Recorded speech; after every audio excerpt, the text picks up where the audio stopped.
লক্ষ্মীপুরে পরিবেশ আইন অমান্য করে যত্রতত্র গাড়ি উঠছে ইটভাটা। যত্রতত্র গড়ে উঠছে ইটভাটা। সম্প্রতি অভিযান চালিয়ে দুটি ভাটা বন্ধ করা হয়, তবে আবারও তা চালু হয়েছে। এমন লোক দেখানো অভিযান নিয়ে প্রশ্ন উঠছে জনমনে। সাইদুল ইসলাম পাবেলের তথ্য, ছবিতে ডেস্ক রিপোর্ট। লক্ষ্মীপুরের রামগঞ্জ উপজেলার ভোলাকোট ইউনিয়ন 40,705 জন জনসংখ্যার এই এলাকায় ইটভাটার সংখ্যা 10টি।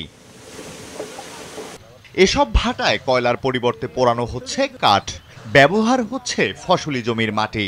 একটা জনবহুল এলাকা এটা, ঠিক আছে। পরিবেশ অধিদপ্তর আসলে এগুলা কিভাবে এই অনুমোদনটা দেয় এটা আমাদের বুঝে আসে না। এলাকার মানুষ অনেক ক্ষতিগ্রস্তের ভিতরে আছে, ফসলাদি হইতেছে না, গাছারি এগুলা অনেক হুমকির মুখে। এক জমির মাটি কিনলে আরেক জমি ভাঙিয়ে ওড়ে, আবার জমিওয়ালা কিছু বললে এরা কথাও শুনে না। সম্প্রতি দেহলা এলাকার দুটি ভাটা গুড়িয়ে দেয় প্রশাসন, কিন্তু সেগুলো এখন ফের সচল। প্রশাসন অধিদপ্তর তো ওরা তো আসে বন্ধ করে গেছে, এখন বন্ধ করার পরে এরা ভাঙ্গেও দিছে।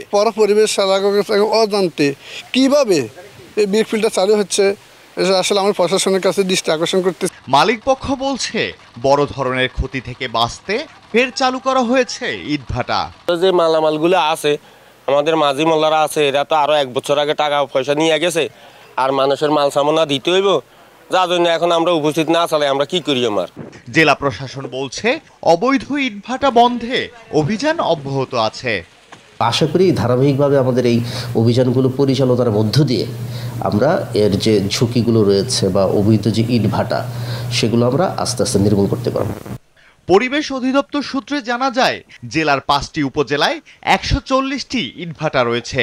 এর মধ্যে 78টি অবৈধভাবে গড়ে উঠেছে। আলহাদি খান, ডেস্ক রিপোর্ট, নিউজ 24। বান্ডেল থাকলে প্রতি সেনমানিতে টাকা বাঁচবে।